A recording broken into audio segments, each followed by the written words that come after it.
Okay, here we are on the second night of E3, which feels like the third night because we did a show the night before.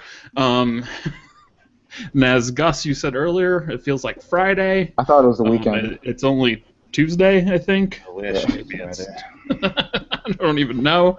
But we have now seen pretty much everything that everyone has to offer, right? We saw Microsoft and Sony yesterday. We saw Nintendo this morning, and they've been showing games off in between all day yesterday and today, and and then the Ubisoft conference and EA and all that. So let's just hop into the Nintendo conference since that happened first thing this morning. I actually did not get to watch it at the time that it came on because my internet decided to cut out for about 4 or 5 hours, which is awesome when you're trying to doing a website thing that needs the internet. And E3's happening right now. What a perfect timing. So I watched the video of it later, but it was pre-recorded anyway. I thought overall it was a good conference, but let's run through the games as they did. They started off with the Smash Brothers, which is obviously their biggest game of the year. Gus, what did you think of what they showed? Are you a Smash Brothers fan? Are you hyped? Generally, with Nintendo's conference, I generally think they hit a home run today. Seriously hit a home run. As far as Smash is concerned, I've been saying this quite a few times today because Smash has been the big part of the conversation. I've liked Smash Brothers. I've owned it on N64 and GameCube, and then I didn't go into it with Wii, but everything they've done today with Smash Brothers, I am sold on it. Everything they've been doing today with Smash, they sold me on it, and and they had their tournament today live, and I had that on mostly. I was watching most of it, and then I had it as background noise. But they did a good job with it. There was a lot of enthusiasm, which I liked, and I'm sold on it. I am sold on it. Awesome. Yeah, I was going to ask about that. I did not get to see the tournament at all. Did the tournament do a good job of further cementing that the game is looking good? Yeah, there was a lot of enthusiasm, and then it ended with Reggie presenting the awards to the winners, which was pretty exciting. The commenters, there were a lot of internet or community celebs there that I know. Zelda Williams was the only one that I knew that was there. But there was just general enthusiasm. There were some great moments, which I'm sure will be gift. Who were those guys announcing? I forgot their name. I'm sure they're known in the more hardcore Smash community, but I thought they were pretty good. Yeah. And it was hosted by Jeff Keighley, which I forgot about, and most people were kind of griping on. Cool. Midnighter, Yes, what do you think of Smash? Are you a Smash fan? Actually, I do like the Smash Brothers. I happened to catch some of the action as well, and it looked like Smash Brothers, but more. So nothing out of the ordinary. But the cast of characters they had. Didn't they have was the Mii fighters as well? Was that part of that? They were saying you could. Yeah, okay, I saw that too. So that was pretty cool also. Because everybody likes to have themselves in a game. And, definitely, that's out of all the games they showed, that's one of the top 3 that I liked the best. Right. Awesome. Rich, Yo. what did you think of Smash Brothers, and were you a fan previously, etc.? Yeah, I haven't really owned many Nintendo games.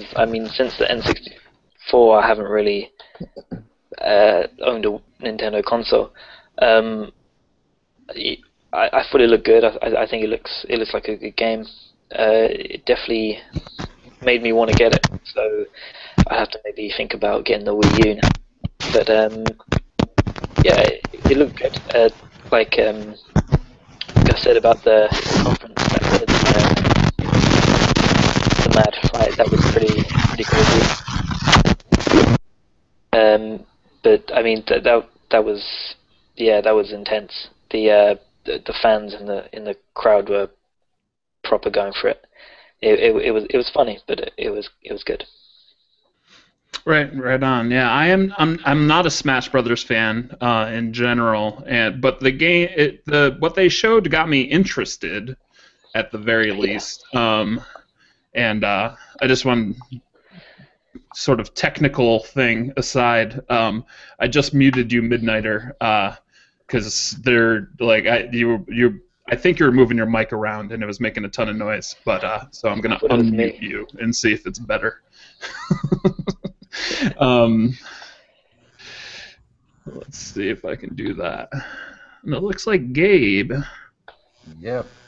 is here. So, Gabe, we are on our first topic, which is Smash Brothers at the Nintendo conference. Did you see it? No, I did not today. Oh, okay. Do you care about Smash Brothers in any capacity?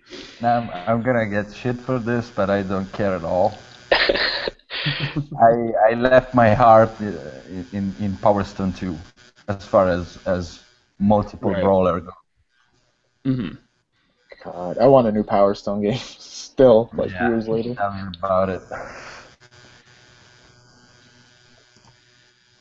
All right. So next up was Yoshi's Woolly World, which I thought looked awesome. I'm a fan of like the 2.5D kind of platformer. I thought graphically it looked great. It's the type of thing that the Wii U is really good at. But I mean that's what Nintendo does. They do art. They're not, they're not the most technically proficient, or with hardware at least. But they have amazing artists. So let's start with you, Gus. Did that do anything for you? Yeah, you know what? I will say this publicly. It looked adorable. Like I can't take that away. I was kind of fascinated by the little documentary they had where they were discussing just like the depths of yarn and like the physics and materials of it.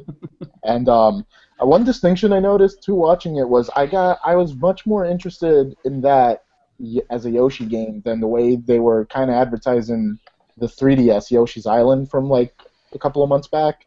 Right. And it seems like it has the same sort of principle mechanics in which Yoshi is like eating stuff and it turns into eggs, but they seem to be stressing local co-op, which I'm sure is fun. But yeah, the game looks really fun. It definitely looks like something to play, and it is great looking. Yeah, it is definitely really solid looking, very Nintendo looking, and I like that there's it's a little bit puzzly in a way too, like the way that the yarn is sort of like a big part of the entire thing. Did that do anything for you at all, Midnighter? And I can't hear you at all. Okay. I don't have you muted. So let's go on to Rich. Yeah. Well, when I saw the two guys in the shopping for yarn, I kind of thought things were getting serious. But no, I think the game looked good. I think it looked cute as well. I think it looked nice. It sort of was like, kind of charming and whimsical. It looked like it would be a fun sort of game to play and looked very, very nice, I guess. But yeah, that's it really. I mean, I didn't really. That was the one I didn't really pay too much attention to because I was doing other things at the time, so I was sort of looking and then looking away. But it looked okay from what I saw. Right. And I'm gonna guess, Gabe, you did not see that. I saw that. Oh, you did see that. Yeah, I saw that. That's the kind of game that you can't go, oh, that should be an Activision game, or that could be a Capcom game. That's a Nintendo game. You can't go wrong with that. And I like those games, so I definitely like that one. Yeah, me too. And we've been hearing about it for like 2 years, I think. I remember when like like a list had leaked, I think, and then that was one of them. When it was still called Yarn Yoshi. Yeah. The working title at the Thought it time. It's looked been a great, long too. time. Yeah. Midnighter is back. There we go. Yeah, there we go. We're back now. We're back in action. I think. I honestly think Mr. Gates is mad at me.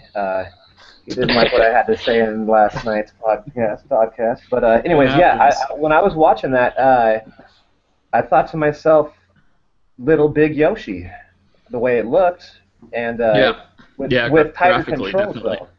Yeah, and it got me. It actually had me pretty interested. So definitely Nice. another game that Nintendo had, that nobody else is going to have, and like Gabe said, definite perfect example of Nintendo. Right. Okay, so I'm gonna skip over Captain Toad Treasure Tracker. Why? If at some Get love? Well, Toad is like my there's so many favorite games. I character. mean, we're gonna be sitting here like they showed off a bunch of games. So Captain Toad is the sleeper hit for me. see, well, maybe that's the problem. Is for me those types of levels were my least favorite levels in 3D Mario World. Like those ones that were really? just sort of like little castle things that you went up. So maybe that's why it just did nothing for me at all. But evidently you guys are excited for it. So you go first, Gus. I watched I watched when they were doing the treehouse stuff after the show was over. They showed more levels, and it looked really more in depth than what was originally seen in 3D World. But I think it's like a super hit. It just at first I was kind of taken aback because it's a full retail game, and I thought it was going to be like a $20 eShop game. But the more I watch, and I trust them to have that it'll have lots of content, and it looks so fun. It looks fun. Awesome. Gabe, you also protested skipping it. You excited for it? Yeah, I'm gonna give the same answer that Gus did. Plus the fact that Toad is one of my favorite characters ever. Like I think it's a little asshole with a cute face. Everybody loves an asshole. Yeah, I just love the guy. So yeah, definitely, possibly a sleeper hit. Excellent. Midnighter? I didn't pay attention too much like you, but I only protested because he's my favorite character in Super Mario Kart. So Toad has time. Nice. Rich? Do anything? Nothing to add. Ow. Sorry, guys. Toad, screw him. Like, Fuck Toad. We do seem to be having an echoing problem right now. So if you don't hear echoing, then you are the problem. That's how we troubleshoot that. I hear the echo. I hear the echo. so do I. Whoa. It must be that Italian dude down there. So while Gabe figures that out, let's move on to one of the bigger surprises for me, because I used to love Zelda as a kid, and I have not been a huge fan of the 3D Zeldas. I liked Wind Waker a lot. I liked the first one a lot on the Nintendo 64. What was it? Ocarina of Time was the first 3D one. Yeah. But I just kind of feel like they keep making the same game over and over again, and what they showed was pretty much just a teaser, but it was a big open world, and then the battle was crazy, and it was definitely scripted. I don't think it's going to play exactly like that. But it did not look like what I expected the next Zelda game to look like. So, Gus, what were your feelings about that? I mean, it's just a teaser, but I thought it was a pretty damn good one, personally. Well, one screenshot is currently my desktop wallpaper. I'll start with that.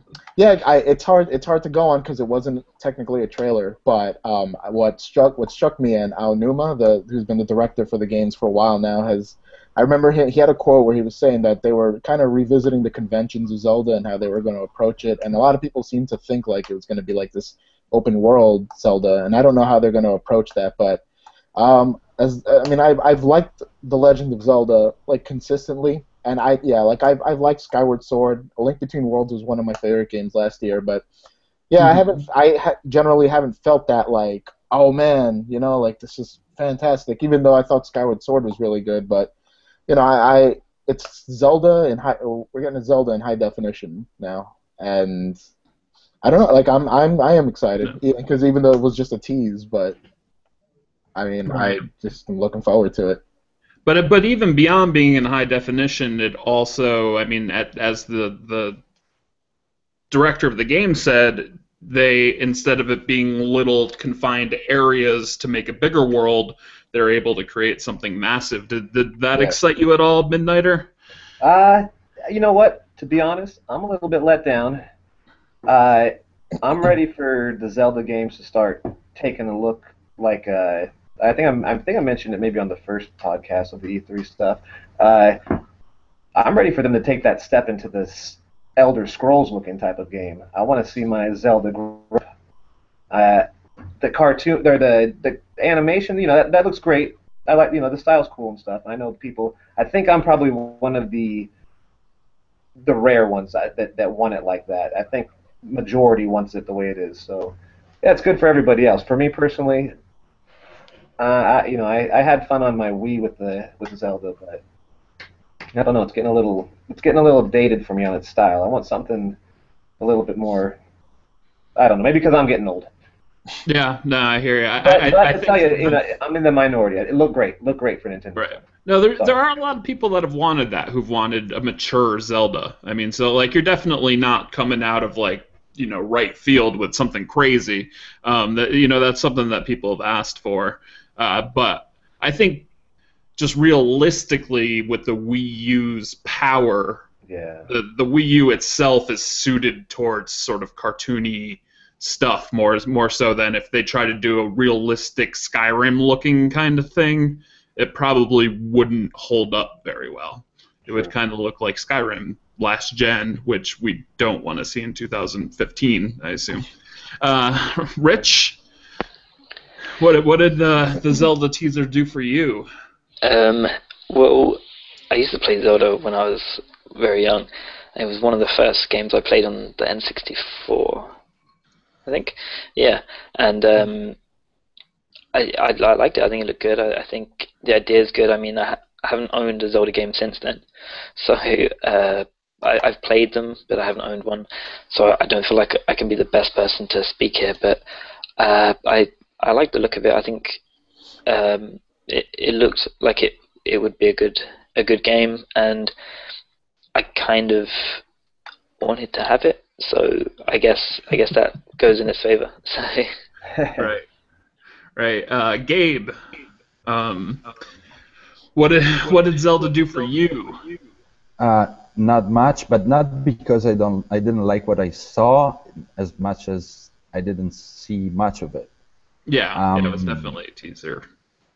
I like the art style. I'm in the same ballpark as Midnight, but I did like the art style that they made for this one.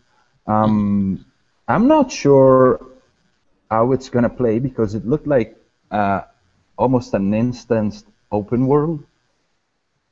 Like the camera wasn't really following Link. There was a big shift. I don't know if they showed more later. I didn't have a chance to see. I believe that's the only thing they showed. Okay, and it looks like it's pushing the Wii U hardware. Yeah. Like a lot. So yeah, I'm waiting to see more of that.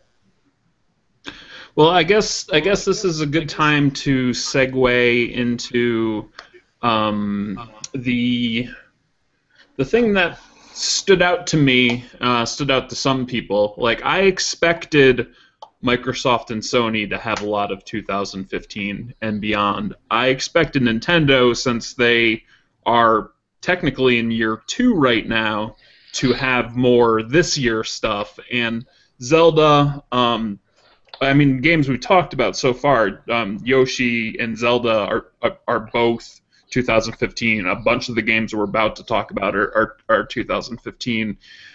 Did that surprise you, Gus? Does it bother you, or is it just, you know, you'll buy the games when they come out? And I mean, it's not like we have a shortage of games on, on any system, really.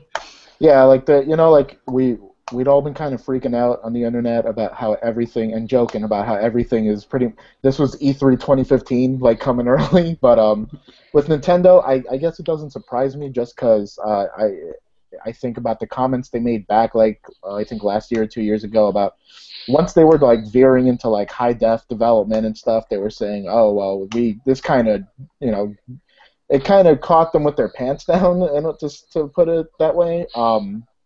So I do realize a lot of the good stuff is, like, a far ways off, but it doesn't really bother me, because there are titles that like Bayonetta 2, I think, is out this year in October, and I'm definitely gonna get that.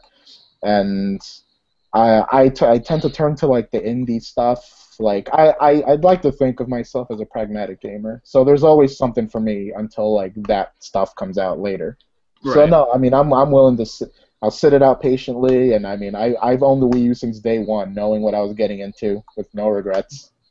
So, like, yeah, I mean, it's a bummer, but in the long run, like, there is stuff to play. Mm-hmm. What did you think, Midnighter? Like, did the 2015 thing bother you? Actually, do you have a Wii U? I do not have a Wii. Yeah, I do not have a Wii U yet. I was going to say that exactly. I was going to say that if I did have a Wii U only, I would be in Gus's boat. I'd be a fan, knowing what I was getting myself into, being an early adopter. I guess since it's year 2, you would expect some pretty big things. But I believe Super Mario Kart is something that I still am on the edge. If they brought the price down a little bit more, I'd buy it. The Wii Mario Kart and up and down. But you got 2 games. You can get Mario Kart and another free game. Yeah. Until the end of July. Not that I'm trying to, talk you out. No. Trust me, I would love to play Mario Kart online with you guys. Definitely. But yeah, I think that they've got plenty of time. They got the games right now, and there's a few coming out at the end of the year, and then just like we're all waiting for 2015. Right. Yeah, I mean, I guess the whole thing is, like, what your taste is with Nintendo. Like I said before, I'm not a big Smash guy. The Captain Toad thing didn't really do anything for me. I didn't really like the first Bayonetta, which we'll get to Bayonetta as a topic later. So, like, the stuff that's coming this year, for me personally, like, I'm not saying Nintendo has a crappy lineup this year, but for Pete Dodd, the lineup this year is not very good. And next year, like, I'm psyched for Zelda, I'm psyched for Xenoblade, which we'll get to, for Mario Maker, which we'll get to, like, it seems like, and Yoshi, which we already talked about, like, it seemed to me it was just, like, games that you don't like this year, games that you want next year, and I was just like, oh, shit. What was Splatoon announced for? That's next year as well. I thought that looked fun, and we'll get to that. So, Rich, what were your feelings about so much of the stuff that they showed being far off? Yeah, I don't own a Wii U either, so I feel once again that would be a bit like not the best place to say anything. But if I did own the Wii U, I don't know. I think I may be a little bit antsy because they did show a lot for 2015, and I probably would be a bit like, oh, I kind of want that now. Why are you showing me all this great stuff? So but I don't know. I think I would be able to deal with it. But it would annoy me a little bit, I think. Yeah. What about you, Gabe? I Everything being 20, or not everything, but what does that mean to you? I do not own a Wii U, but I sort of do, and by that I mean that I know a guy that is like the stereotypical Nintendo fan, like the one that you would joke about in a forum, and I was with him on Skype during the conference today. He was like a little girl, super excited. Like he was just happy that Zelda was definitely coming. And I was like, well, big fucking surprise, Nintendo's making Zelda.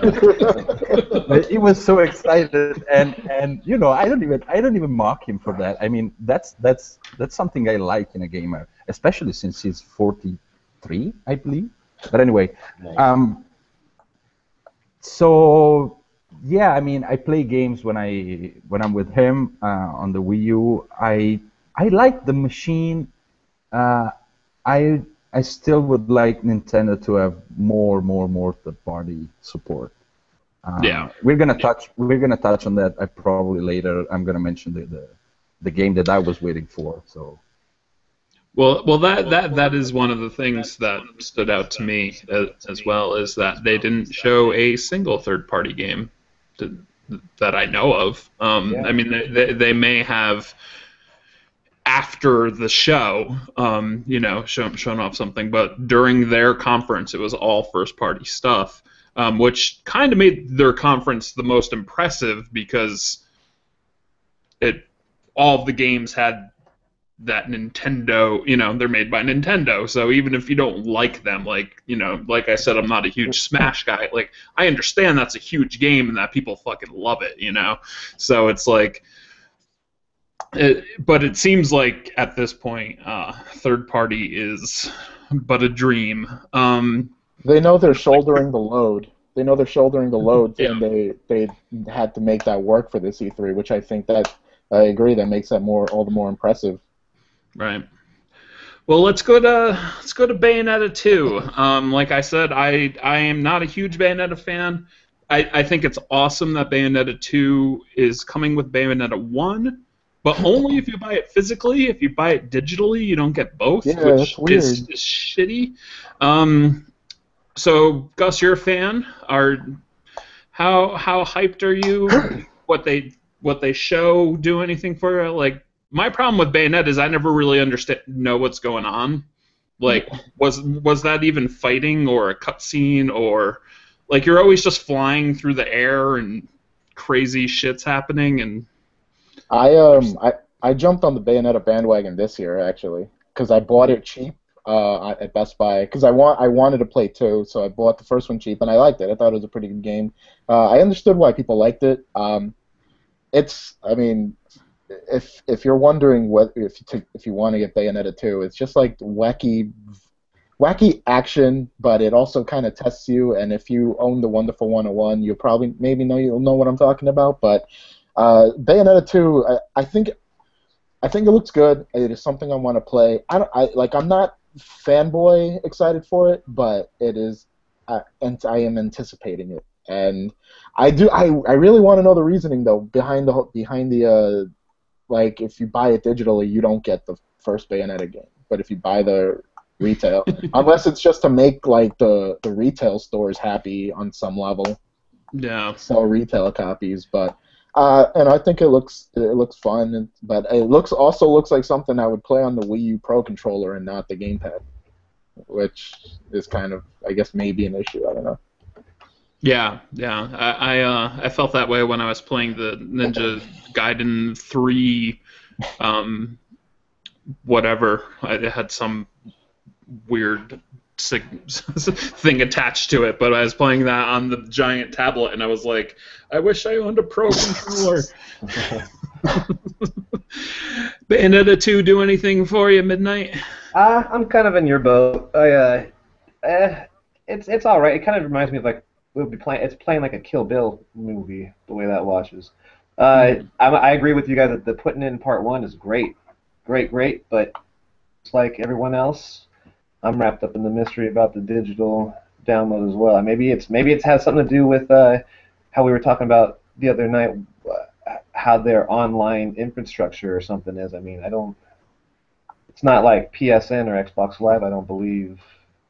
Yeah, but yeah, it is. It's slow, but I mean, I tend to buy games digitally on most everything, and I do own like I own Mario Kart digitally, and it's like the network works. Is it I mean, too hard it's for them not to it's connect not with as your ID? fast. I mean, I guess part of the problem is that unless you hook up a USB hard drive, like you only get like 15 gigabytes or 20 gig. Like it's the hard drive that's inside it is tiny. So maybe that's part of it. Maybe the two games combined are bigger than what the hard drive is. True. That could be it. That could be it, actually. Yeah, true. Rich, Bayonetta. I didn't really like the first one too much. I played it. I didn't really like it, but so it didn't really do much for me. I don't know. I think I'm the only person who ever says this, but whenever I played it, I sort of felt like I was playing a Devil May Cry. But Oh, yeah. Yeah, same director. I think it's the same director. okay. Yeah. Yeah, I thought there was some kind of similarities, or I thought someone had something to do with it, but I felt like I was playing a Devil May Cry, but it just really didn't do anything for me. I just got a bit bored of it, I guess, and I just sort of stopped playing it. So it didn't do anything for me. Yeah. Somebody in my Twitter feed said to me, I wish I remember who it is to give them credit.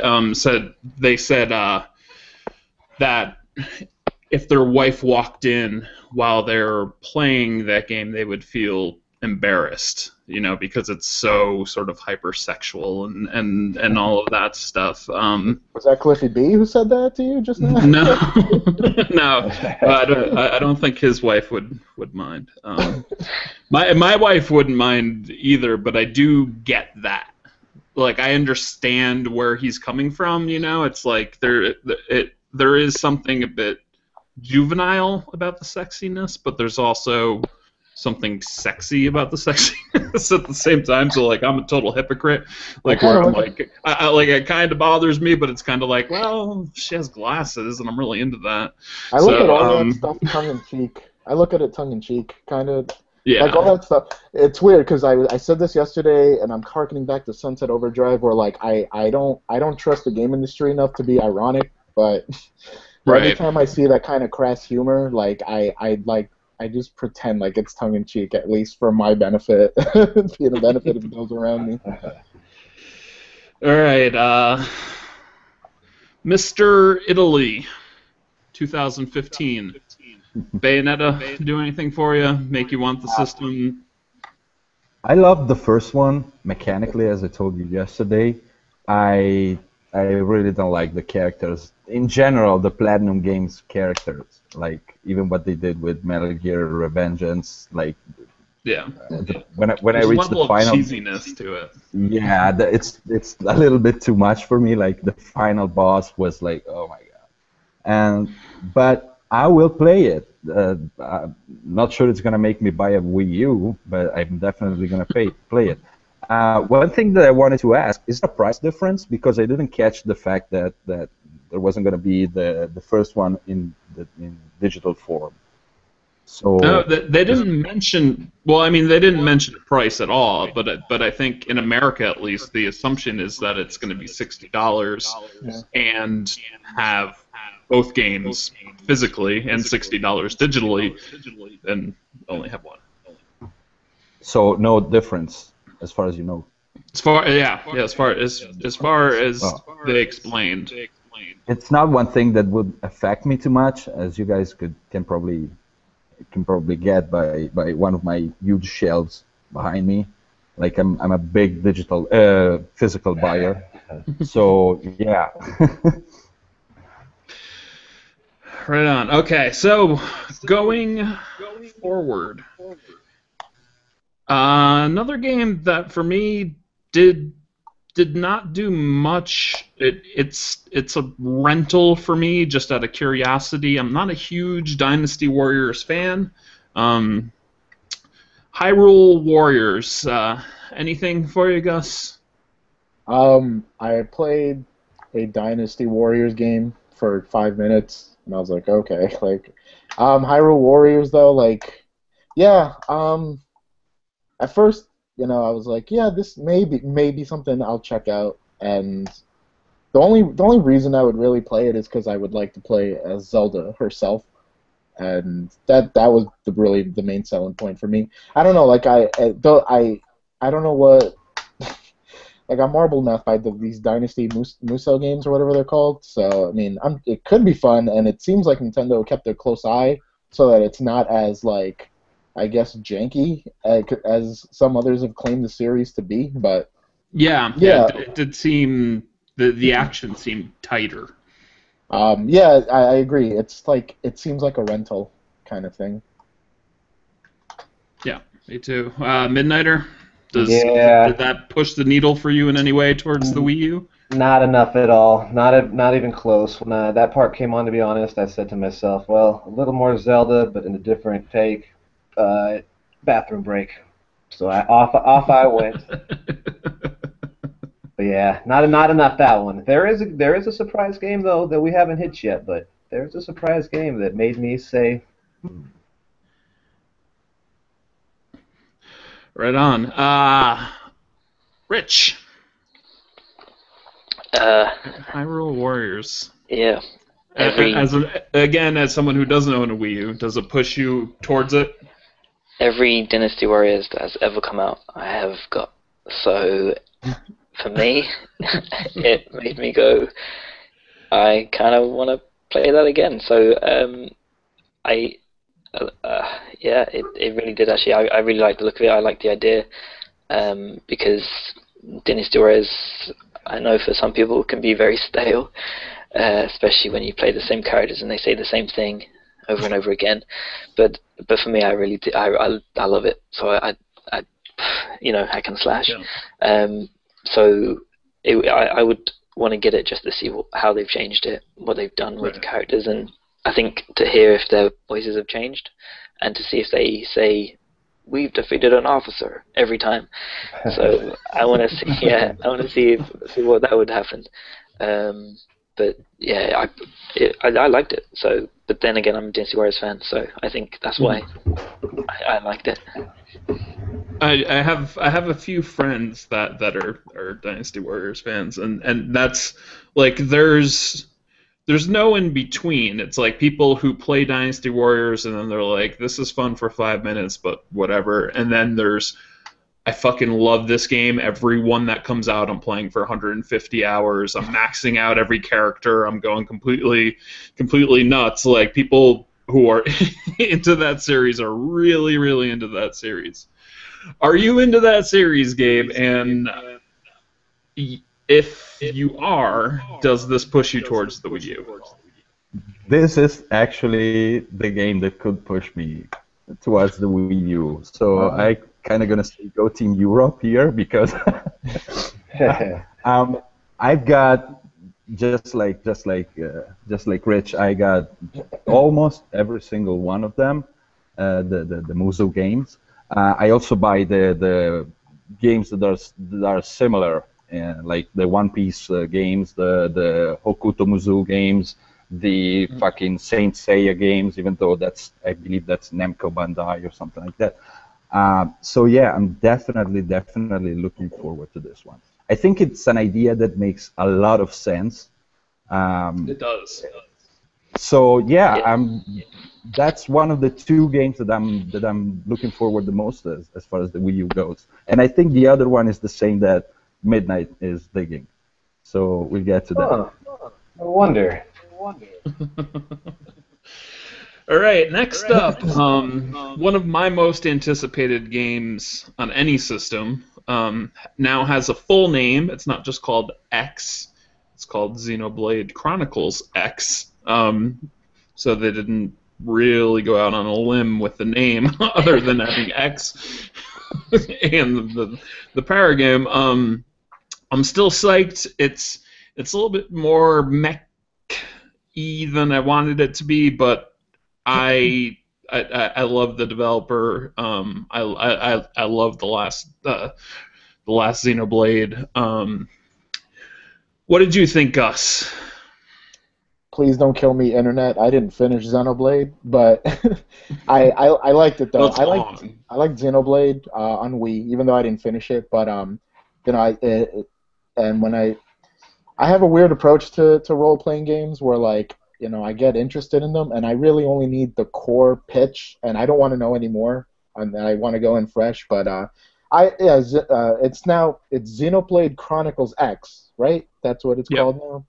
I mean, yeah, I have a general like positive reaction to it. It's like, yeah, it's something I'll play, and like you know, it looks pretty exciting. And I watched like a little bit of footage of it, and it seemed to remind people I noticed of like Xenosaga and like those Xenogears and stuff, which I never played, and maybe I'll get around to them someday in life. But yeah, it's something I'll play. Looks cool. What about you, Midnighter? Does it do anything for you? You don't strike me as a JRPG kind of guy. Damn it. Well, there goes my joke then, because I was about to say the game looked beautiful, great, lovely. My type of patience is everything I would say if I was that kind of gamer.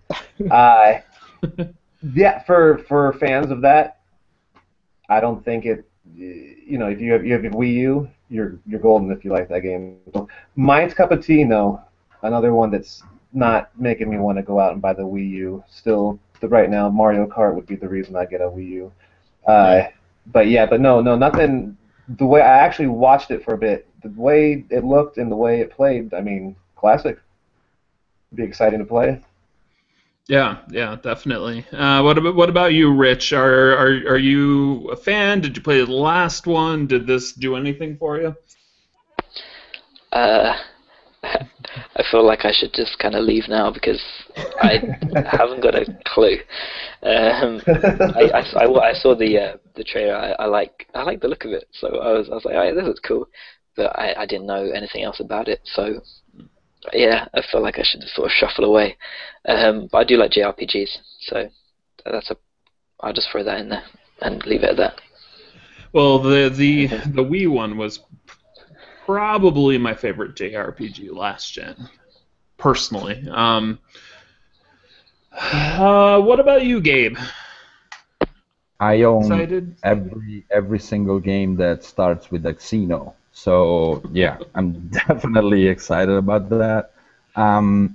Though I didn't get my wish granted, that I was hoping that it was gonna tie more into Xenogears. Like, I'm dying either for a remake, like a proper remake, because if you played that game, you know how this 2 went. But let's not talk about this 2. This 2 never happened. But yeah, I'm looking forward to that. And so yeah, I actually lied. There's 3 games that could push me towards a Wii U. That's another one. Excellent. All right. So here's what we're gonna do. Just because we're about at the hour mark, and I want to go over a couple more things. So the games that have not been mentioned yet, you can pick one to discuss. And I will start. Well, let me name the games first. The games I haven't mentioned the Pokemon games coming out for the 3DS. I haven't mentioned the Kirby game coming out for the 3DS. I haven't mentioned Mario Maker. Haven't mentioned Splatoon. And I haven't mentioned Layton versus Right. I am personally going to go with Mario Maker because I am the type of person who goes nuts for games that are not even necessarily games, that, you know, sort of titles that allow you to create games and build your own stuff. I love Little Big Planet. I'm trying to get into Project Spark. It's the beta right now. So I am really excited about being able to make my own Mario levels. So that's the big one for me. Gus, of what's left in this list, what are you excited about, or did you hate so much that you just have to get it off your chest? Um, I was actually kind of into Splatoon. Um, and you know what? This made me wish that Rich Grisham was here because yesterday, he expressed like his kind of issues with violence in gaming, Hmm. and it made me think. And I actually tweeted at him, but I mean, because it was Nintendo's take on like shooter multiplayer, but with paintballs and kids, and the concept is like there's paint all over the terrain, but you can turn into a squid to kind of traverse it, which I think looks fun. And it's Nintendo. I mean, it's Nintendo doing multiplayer, so it's kind of fascinating given Nintendo's like kind of reputation with an internet connection. Um, Hmm. but that's something like I would check out. I don't know if they mentioned like a price or anything on that, or if it was like going to be like a free to play deal, but. I think it's a cool. It looks like a basic but fun concept, but just like a very friendly, whimsical take on it, and it is something I'd check out. And it looks like a good alternative to like all the other kind of multiplayer shooting you tend to see. Yeah, yeah. As the host, I get to piggyback on all these things too. That game has me excited. If it's multiplayer only and whatnot, like I hope it's not $60. But it definitely it reminds me a bit of Plants vs Zombies Garden Warfare, just that it's a Yeah. shooter, but it's completely different, like in tone. What you've been sitting on a game, Midnighter, that you're excited to talk about, which I don't know which one it is. So which one is it? Well, damn, that Gus stole my thunder on it, and I was going to talk about Splatoon I'm myself. sorry. And no, it's hey, when great minds think alike, they can't complain about that. I Yeah, I saw the same thing. Thought it was really interesting. I liked how they made the different. If you're using your paints, you're traveling fast. Your teammates can travel fast through it. I liked how you go through the paints. You're slowing down. You're walking slow. Uh, same like what Gus was saying. It was a fresh take on blood, the guts, the gore. Uh, One thing that concerned me though, just because I like my CODs and battlefields and all that stuff. One thing that concerned me was when they were saying, "Oh, if you like to just sit there and wait for an enemy to come around, you can just sit inside the paint and nobody can see you."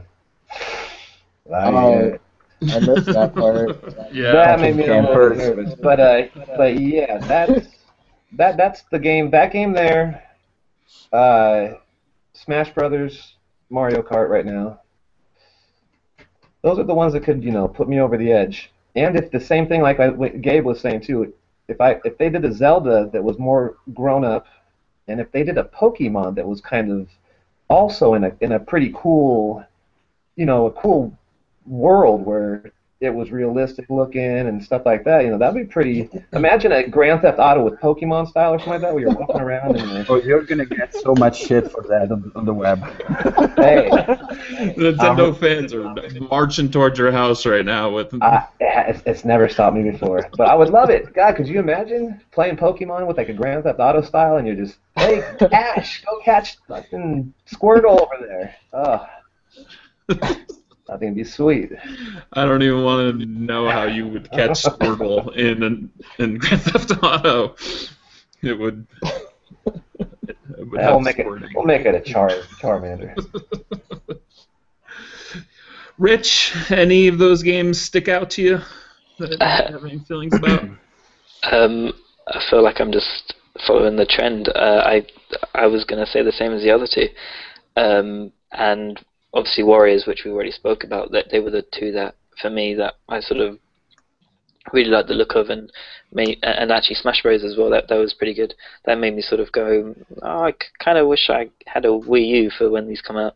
So for when I was compared to when I was watching the Xbox conference, I don't actually own the Xbox One yet. I have the 360 obviously, but it never made me go, oh, I really want to get that to play that. I think I wanted to play Sunset, but that was it. I think the rest I was just a bit like, oh, I could do without. But with Nintendo, I kind of wanted to go and get the Wii U, which I don't know if I should admit. But other than Warriors and Yeah, that would. I mean, I could say something about Pokemon, but it's just Pokemon, isn't it? It's gonna be same concept, I guess. I like they're redoing. Oh, what is it? They're doing the Mega Evolution thing in. Oh, Pokemon for Pokemon. Yeah, in the Pokemon. Yeah, I like that. I have not been a Pokemon guy in so long. Like I think the last one that I played for more than an hour was the first one, like on the original Game Boy or Game Boy Advance or whatever the hell. Oh, blue and red. But I do like I want to get into it because it seems like one of those games that like the people who love it really really love it, and that's fun. Fascinating. I'm fascinated, but I bought every Pokemon. I'm not like a hardcore fan like the community is, but like every time I'm just immersed in it. I don't know what it is. Once I beat X, like Pokemon X, and I won the championship and all that stuff, I was like, this is awesome. Like, and now I can just traverse the rest of this world. I don't know Look what at those cards. Let us flip it over to Gabe. Oh man, I can tell by what you're showing.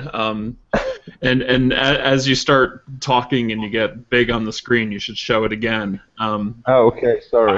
I think. Well, I don't know. You may be on the screen now. I have no idea if I figured out how to. I have no idea either. So I just. That's the first edition, complete collection. oh. So yeah, I'm gonna skip on Splatoon because everyone fucking said that. So whatever. I'm just gonna add a little thing. I'm a big StarCraft 2 player and StarCraft in general. So it kind of reminds me of the Creep. I don't know if you guys play StarCraft. Yeah. But the Zergs, you have to expand what's called the Creep. That is this slimy thing in which you ran faster and whatnot. It kind of reminds me of that in a weird way, so I'm into that. Pokemon, I was going to say something about what Midnight said. I'm actually seeing an helicopter in your backyard of Nintendo guys that are going to come into your house right now. Hey, don't get me wrong, Nintendo guys. I love Pokemon. I wanted to take another, like when they did, what was it, Pokemon Stadium? That got me thinking. I was like, man, if they 3D'd it up a bit and like made like another big game on a console, that'd be pretty awesome. Yeah. I think Pokemon's cool. I honestly do. Another thing that I don't want to get into, as you already know, I'm a big collector of fucking everything video gaming and manga and anime related. So the little figurines, I just don't want to get hooked up on those because I'm gonna get poor very quickly. Yeah. Those are cool, but are it's devious. You know, I mean, that is just begging people to spend a ridiculous amount of money if you get hooked on those things, which is, I mean, good for Nintendo, bad for us. You can give us power-ups without us buying toys. You know, I mean, it's kind of like buying unlocks in games where you used to have cheat codes. Now you want your character to get stronger, you need to go buy the fucking toy. You know, it's like it's that struck me as a little devious, but at the same time, if I was a kid or even now, like I could see myself being like, oh man, I gotta get all those things. I have no idea how the fuck I managed to stay out of Skylanders, and I have to stay out of this one as well. Excellent. All right, so like we did yesterday, final thoughts on the Nintendo conference. Give it a grade if you'd like. I thought that it was a strong conference for Nintendo fans. I think Nintendo fans are extremely happy right now. I think it was a pretty good conference for the rest of us. which in my opinion is what all of the conferences were. Like if you're an Xbox fan, the Xbox conference was awesome for them, but it didn't really do much to pull new people in. Same thing with Sony. They showed a lot of cool Sony stuff, but if you're not a Sony guy, they probably didn't win you over. Nintendo probably did the best of getting people, maybe not making new fans, but pulling people back. Like just hitting that nostalgia button for the 5,000th time. So that's my feeling on the Nintendo conference. What was your overall, Gus? I said in the beginning I definitely would give them an A because, well, first, like the thing I noticed was that they were pretty self-aware when they started their show out, because it seemed like they had the Robot Chicken crew or like some animation. Or someone doing a really good impersonation of them. Yeah, and it had Reggie on stage, and he was like introducing E3, and this one dude in the audience, and this is my favorite gag, he was like, "Oh, now here he comes to announce another Mario game," and he's like, "No, actually, we don't have that." And I love that self-awareness they had, and and then just overall during the presentation, it's very clear that they know that they have to shoulder a lot of the load because like third parties are like iffy for various reasons, and obviously like sales of the system aren't that great, but what they're doing, I mean, they're in panic mode Nintendo right now. Like, just got to put that on the table. They are panic mode Nintendo, so they took their best ideas. It's allowing them, I think, to be a little more creative. I'm noticing. So, like, I didn't know I wanted a Captain Toad game, and that's probably my most anticipated thing out of that conference. Like, no joke. Fuck that game. But I think they hit it, and I think if they can build on that momentum next year as all of these 2015 things are coming out, and then you have E3 next year, that could be just as good. But this was very good. It was entertaining, and there was that passion, and they kind of closed out what I think is a pretty good E3 this year. Agreed. It was stronger than I anticipated. Midnighter, you don't own a Wii U, so Nintendo is trying to sell you a Wii U. How'd they do? They, what the fuck? Dude, you see that? Fucking, that was Nintendo right there. Bulbasaur just slapped me in the back of the head. Bulbasaur's running away. Fuck. I like Pokemon. For me, let's see, I gave the Xbox a B, gave the PlayStation B. If I'm a Nintendo fan right now, or just if I'm a Nintendo Wii U owner that has one right now, not being a non-owner like I am, but if I'm a Nintendo fan like Gus is right now that has one, I'm excited for what they showed that I'll be getting in the future. If it's me, I liked what they showed, and I do see potential in some of those games, that's for sure. And there are definite games I do want to play on the Nintendo. So this could be the first E3 in a while for me where I don't think anybody shit themselves. Nobody had the greatest, like, oh my god moment. I'm going to go B as well, another B.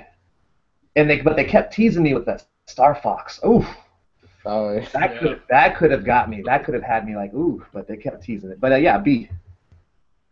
Right on. Rich, same question. You don't own it, so they're talking to you, trying to convince you. What did you think overall? Well, last time Sony pushed me away from Xbox, so I decided to get the PlayStation 4 over the Xbox One.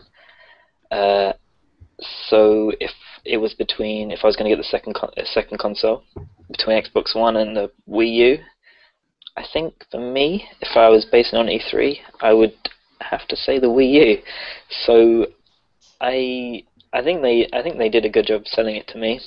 I got that feeling of nostalgia, like you were saying. It definitely reminded me of games I used to play, and it sort of made me want to go back and play them. So I think overall, I would probably rate them higher than PlayStation as well. I gave PlayStation a B+. so I'd probably say Nintendo are at A minus. But that's only because some of the stuff they showed I kind of like the look of, and I think I like the idea of the Wii U now. I think I wasn't completely sold, but I think there's some things that I like about it now, and it definitely reminds me of the good old days, as they say. So yeah, I think for me, Nintendo did the best job. Yeah, and they didn't back off of the gamepad either, which there's been a lot of people, like either rumors or people just wanting them to drop the gamepad, and they showed games that require the gamepad, so that's definitely not going away, and I liked that vote of confidence in it personally, Yeah, because I actually like the gamepad. because doesn't Star Fox use it? Yeah, Yeah, yeah. I saw that. Gabe, I'm gonna phrase this slightly different for you because there was at least 2 games there that you were like pretty much saying I need to own those games. So it sounds like Nintendo did a pretty good job on you. Or am I wrong? No, you're not wrong. I gave Microsoft a C. I gave Sony a C. I'm gonna give Nintendo a solid B. I think they checked every box with me. If they showed a 2D Metroid, I would be at the store this morning buying a Wii U. So I think it went as good as it could, and right. I'm definitely interested. And yeah, Toad did it for me, and the Zelda Musu did it for me, and X I was already waiting for it. So yeah. Right on. All right, so moving on from Nintendo. No, the funny thing that I will say is, Gus and I are the 2 people here who own the Wii U, and Gus is excited. I came out of that conference, like I said before. I don't know if I'm going to buy a game for it this year. There's games I'm going to rent for it, but it actually kind of had the opposite effect on me. Like, it was just a bunch of like, yeah, I'll rent this, I'll rent that, I'll rent this. Why isn't it 2015 right fucking now? Yeah, now that I think about it, the only ones really for 2014 for Wii U I'd probably be getting is Smash Brothers and Bayonetta. That's it. Yeah, no. That Mario Maker looked interesting, like you said, Pete. That looked really good for creating and.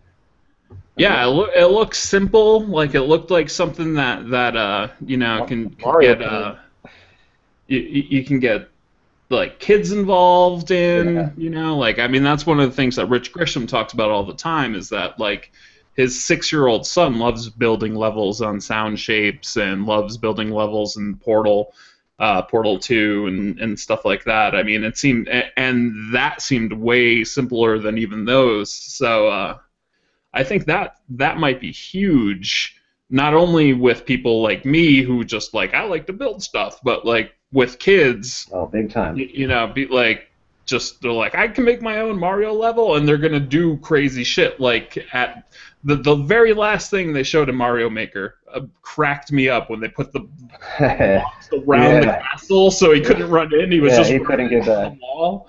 Like if I was like a 6 to 10-year-old kid, that's all I would do. I would make levels that were impossible.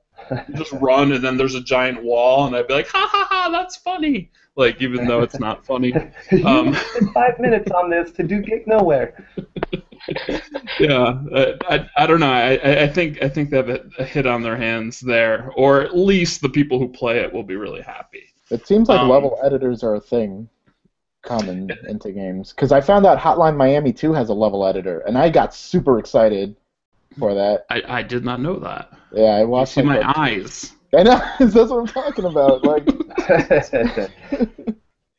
that's cool though. I like that level editors are becoming a thing, especially as kids are like really into Minecraft and stuff and like building things, and it's kind of reaching out to younger audiences for that kind of thing. Yeah, absolutely. I mean, I've been doing it forever. I used to make Warcraft 2 levels. Actually won a contest making Duke Nukem 3D levels. There's this thing called Total Entertainment Network. They had a contest, and my level won in that. You remember the old school that's Nintendo mostly game. been in the world of PC though, you know. And it was like when the original Xbox came out, the Xbox One, if you will, they there was this promise there because it came with a hard drive, and it was like, oh, we're finally gonna get to build shit on consoles, and Womp womp. yeah, about 10 years later, here we are, and now we're getting to build shit on consoles. You know, so it took a little bit longer than we thought. But to be fair, there was a huge community for some games that used to mod the games on the first Xbox, like Forza, like Dead or Alive. It was kind of hacking the game, but yeah, there were communities for that. yeah, absolutely. I mean, people like this. I mean, that's one of the major reasons, other than like graphics are insane, but it's one of the major reasons that people love PC gaming is mods, is being able, you know, someone goes in and, you know, you like, oh, I bought Half-Life, you know, back in the day, and all of a sudden, oh, someone made a mod for it called Counter-Strike, and I started playing it. Well, I played Counter-Strike in beta, and I was like, holy shit, this is like, you know, and then obviously I wasn't the only person who thought that. Like, Counter-Strike became huge. So it's good to see that moving to consoles. They should let us in pretty big way. fix the games as well. Yeah, exactly. The developer gives up on the game, and then some dude comes in and fixes the outstanding problems. All right, so let's hop back real quick. Looking back on yesterday, and if you were watching today, you may have seen some new footage of games and whatnot. Like, what major games stood out to you, like in a way that changed your mind about it? And for me, I'm gonna say it was Destiny. I've been talking to people who were like, Destiny's awesome. Destiny's awesome. Like, if you're on our forums, we have a dude who was in the alpha and is now in the closed beta, and he's like, Destiny's awesome. Destiny's awesome. And every time I watched videos, I was like, I don't know. And then over the last 2 days, I've seen enough Destiny where I'm like, day one. I am day one on that game. Like, has anything flipped you over, Gus? So you're asking, like, if there was a game where I had feelings that, like, maybe now I'm changing on, like, for either way, for it could be the other way also, like better or worse. If you were really excited about something, now all of a sudden it's just off your radar. No, I can't really think of anything. Like, because I feel like I do have some dwindling thought. I don't know if we'll get to that later, because I remember we were saying that we were going to see how we felt a day later about the conferences. I have general feelings about that, which we'll get into later, but specific titles, like, there's nothing where I'm, like, feeling better or worse about it. I feel like I know what I'm going to get, what I'm excited for. But yeah, I mean, I guess the closest is Far Cry 4, and that was the same day where I flip-flopped, because when Ubisoft showed it, I was not interested. But then when they showed the demo at Sony, I was like, okay, this looks good, and that's pretty much the closest I get. When they showed that little of it at Ubisoft, I said to myself, okay, this must be at Sony's conference. Because there's no way Ubisoft is just showing, like, the first 3 minutes of the game and then that's it. Like, that was the biggest tell that it was going to be at Sony's conference. What about for you, Midnighter? Is there anything that you weren't sure about and now you are excited for, or anything that you were like, that's day one, and now you're like, fuck it?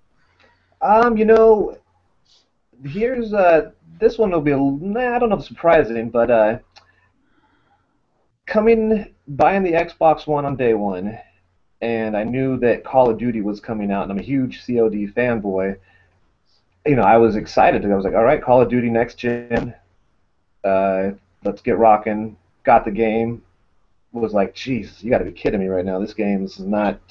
I'm one of the ones that like doesn't get sick if it's Call of Duty year after year after year.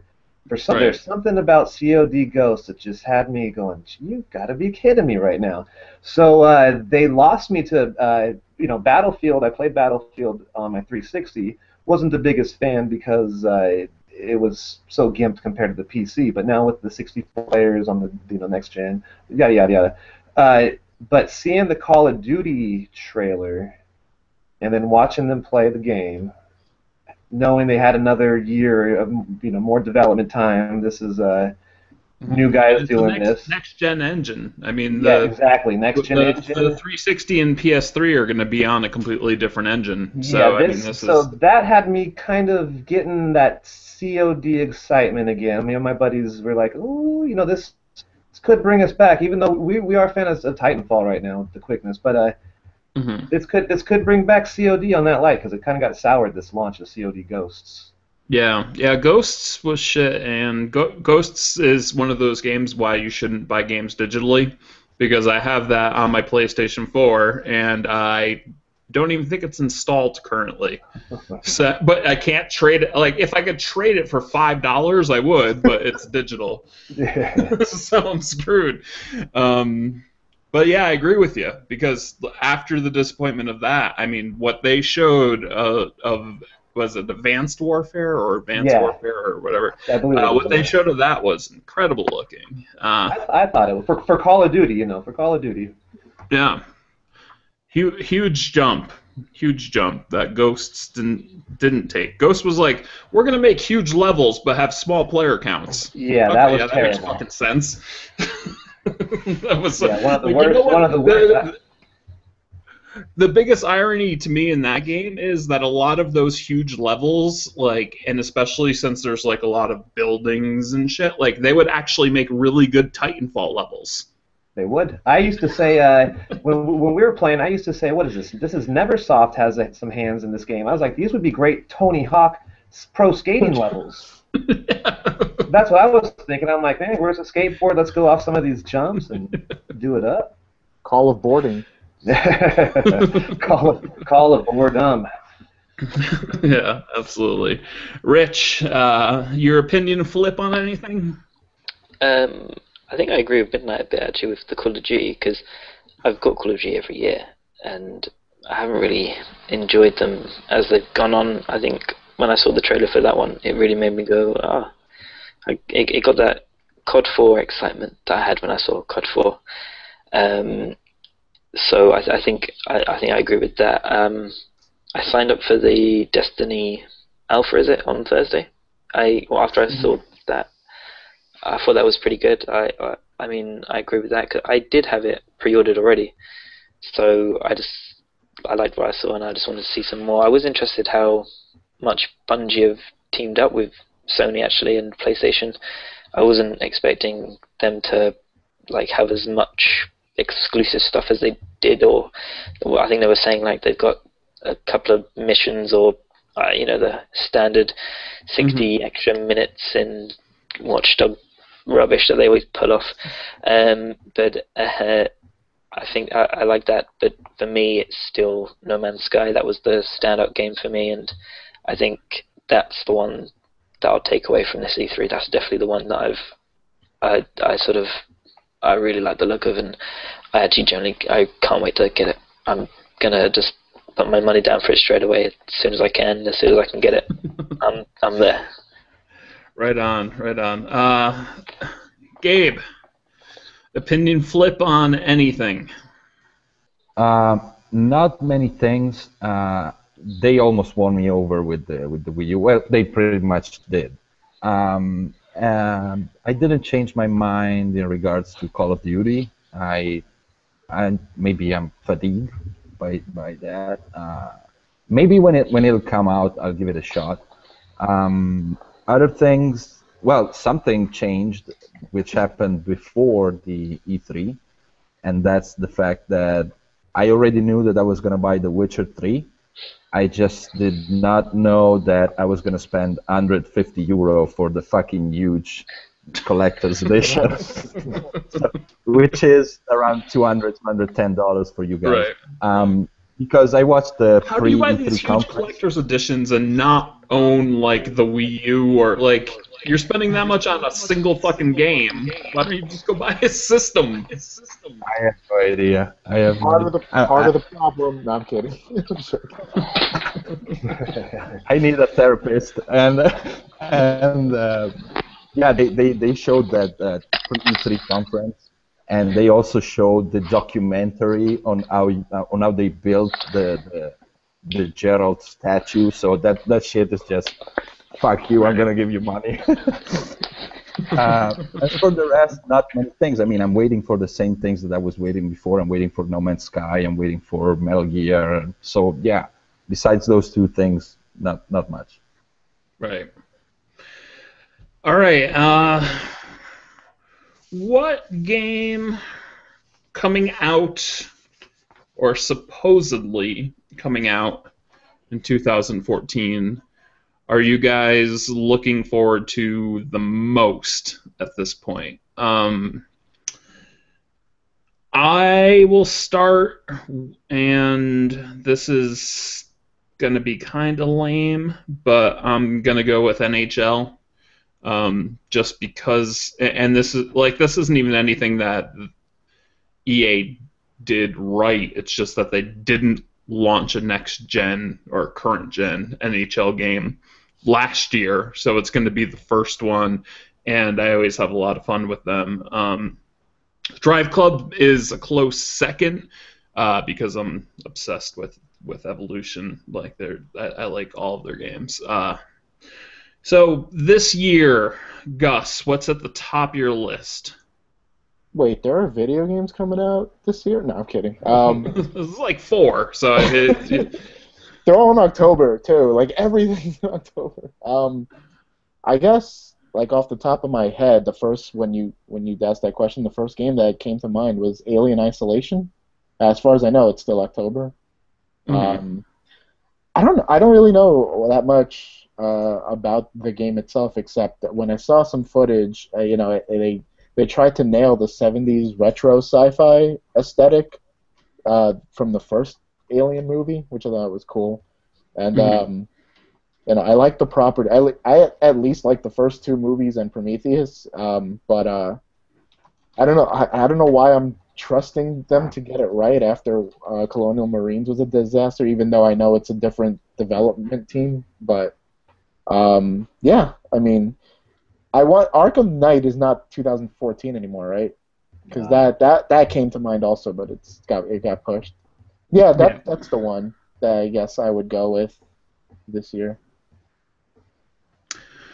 Midnighter, this year, what are you most excited about? Well, obviously I'm a COD. I'm looking forward to Battlefield reskinned for cops and robbers. And I don't say that in a bad way. I've always said it. I said it once. I say it again. I've always wanted COD to be like, all right, Star Wars. Here's some Star Wars skins. Here's some Star Wars planets. Same COD, just differences. So I'm looking forward to those two. I'm like you, Pete. I like my sports. So NHL hockey. I've always liked my NHL. Can't wait because my Kings are about to sweep the Rangers. West Side. Do the kids still do that? I don't even know. As a Bruins fan, though, I appreciate you sweeping the Rangers. Hey, we had tough opponents this whole time. Those Blackhawks were hardcore. But so yeah, also the sports games. 2K basketball I look forward to every year. The best basketball game. And the big one though for me, you know what? Bigger than those, Forza Horizon 2. Can't wait to race around some friends, some open world racing, to see how that is, see that weather change. We're not used to changing weather, us Xbox over here. We just got Forza. So yeah, so weather change is welcomed. Yeah, I'm really excited about Forza 2 also, and because of the fact that I've openly said, like my preference is the PlayStation, but I play everything. I mean, like people have accused me of being like, you're a PlayStation fanboy. I paid $500 for a fucking Kinect and Xbox One, and I got all these fucking games on them digitally that I can't trade in. I have a question. What is the difference between Forza Motorsport, like the main series, and Horizon? The main series is more like your Gran Turismo, like total car simulation on tracks, specific types of cars up against each other. Where Forza Horizon it's slightly more arcadey. It's not you're not getting like MotorStorm or anything crazy. It's open world, so you can go anywhere. They showed. I have Horizon. I like the first Horizon because I bought it pretty cheap and it was pretty fun. Yeah, having that friends coming in and out seamlessly, that seemed pretty cool. Yeah, we'll see. Yeah, I'm really excited about that, and my PlayStation followers on Twitter are like, but it has baked lighting, and I'm like, I don't give a fuck about the goddamn lighting. Like, if I could turn left and then just start racing off road and doing like all the shit that they showed, like that. It's just an actual huge open world. I could give a fuck about the lighting at that point, like just let me drive anywhere, off cliffs, whatever. I'll hold your hand like Thelma and Louise when we go off together. All right, Rich, if you're back, I don't see video, but I don't see you muted. Well, you already said No Man's Sky is what you're most excited about, so what is second? Hello? Yes. Alright, oh cool, you can still hear me. Yeah, it may cut out, but second most. I think for me, I'm really excited for Dragon Age, but that's because I really enjoyed the first one. I enjoyed the second mission. The second one, the story. I didn't really like the rehash of all the bloody dungeons. Every dungeon you went in looked the same. So I'm excited to see what they do with that, because when I've sort of kept up to date with it, and I sort of saw like the decisions you can make, and that if you have the choice to save the villagers here or go and defend your castle, and the decision you make there will affect the whole of your game. So I like the idea of that, and I'm interested to see what happens with Dragon Age. But also I'm excited for. I'll probably get The Witcher. Yeah. And well, Witcher got bumped to next year. I forgot to put that in the question to you. It's just this year. What are you most excited about? Which, and I talked about I said No Man's Sky, which isn't this year either. So I totally screwed you on that question. That's my fault. There are no video games this year. This is why. But Dragon Age is this year, so your first answer was within the confines of the question that I said in a fucked up way. Now I'm gonna have to really think, because I can't think of anything. My mind has gone absolutely blank, and I had a really good one that I was gonna say, so I'm gonna have to pass, because I really can't think of anything. Well, you had Dragon Age, so that'll be my. You have something this year that you're excited about. What about you, Gabe? This year, what game are you looking forward to the most? The Last Guardian.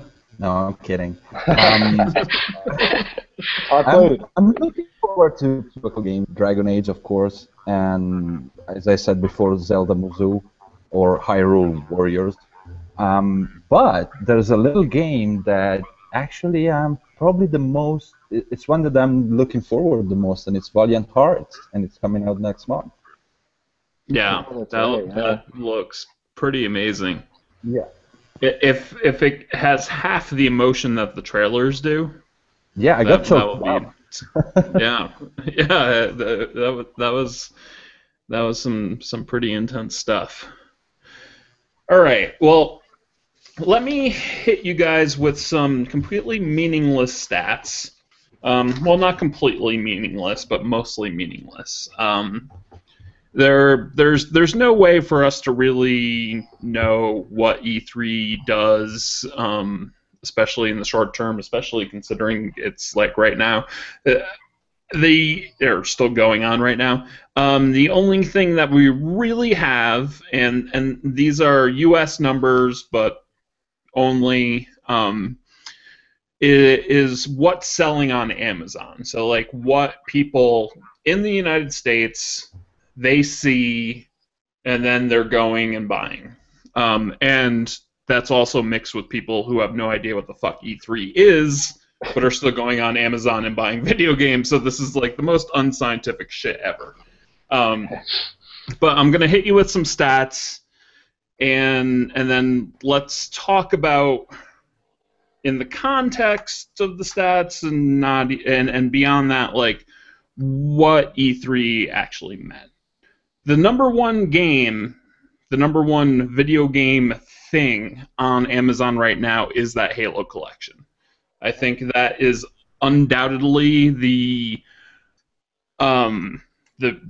biggest value for your money that has been shown in any way, shape, or form. I mean, it's actually shocking. Like Microsoft could have split each one of those up for $60, you know, like throwing them all together into one thing, and that's number one.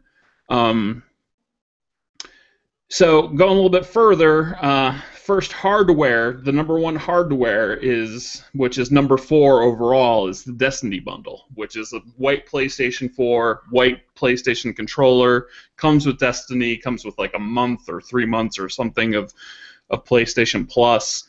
That's number 4. The regular PlayStation 4 is number 9. And then Vita TV, where I think it's now called PlayStation TV over here, is number 10, and PlayStation TV with a DualShock 3 is number 31. And then at number 38 is the Xbox One without the Kinect, which was surprising to me that it, like, if you compare that with Halo being the top-selling game, it sounds like Microsoft people got really fucking excited for Halo, but it hasn't yet pushed the Xbox One up any. The Titanfall bundle is number 50. The Kinect Xbox is not on the list, which makes sense, because why would you pay $500 for that when for $500 you can get Titanfall also? So that not being on the list is not surprising. The Wii U is number 70, so it does not seem like that was pushed up in any major way, and the Vita is not in the top 100 at all. The Vita TV thing is, but the actual standalone Vita, Sony did nothing to sell it, and people don't seem to be buying it. So a couple things stood out to me also on the software side. Sunset Overdrive is number 57 currently, which is there is a whole lot of software ahead of that, because Sunset Overdrive, to me, seems to have the biggest buzz with hardcore gamers. I mean, you know, like the people that are in my Twitter feed or on GAF or on, you know, like the forums I visit, Sunset Overdrive is a huge thing, and seeing it that low on the list was a bit strange. The order wasn't very high either. It wasn't that low, but it was like number 12 or 13 or something like that. So, given that, like, to me, like, the things haven't really changed. Halo sells like fucking crazy. The PlayStation 4 is still selling like crazy. The Vita TV thing is surprising, but it just was announced, and it will probably fall off the list in a week. But for the most part, to me, it feels like we're at the same trajectory that we were before. You know, like no major shakeups or anything really happened. And I'm not saying that Amazon numbers prove that. I'm just saying that that's my opinion, and also Amazon numbers are like a really weak piece of evidence towards that. What do you think, Gus? Like, did anything major happen? Like, did anything change? Are we coming out of E3 the same as we were? As I heard you reading these numbers off, all I'm thinking is I can't believe people use this for like forum fodder, like just using this number. You know what's funny is that like the Halo selling at on number one, you said, right? Halo is the number one like game thing. That sort of doesn't. I don't know. I don't feel like surprised by that. Like I would order it. And Halo. Yeah. I also think that Halo, just from that standpoint, having a Halo collection is a great way to kind of build you up for Halo 5, which will just take off. But I don't know, because I don't usually think about the numbers game, and which in my position is probably like something I should maybe think about more, but it's just like in one ear at the other. I don't know. I guess Nothing wrong with that. I mean, like I think sometimes we focus too much on the numbers, and not the fun. Yeah. When you mentioned Sunset Overdrive, I unless I'm misunderstanding, I feel like maybe that'll probably pick up closer to release. I'm sure there will be like ton of buzz for it, like as it drops closer to release. I'm actually kind of surprised that I'm sort of surprised PlayStation TV is kind of high up there. I don't know, because I think I'm so used to. Well, I mean, it's only been on as high as it is a day and a half now, so it's like.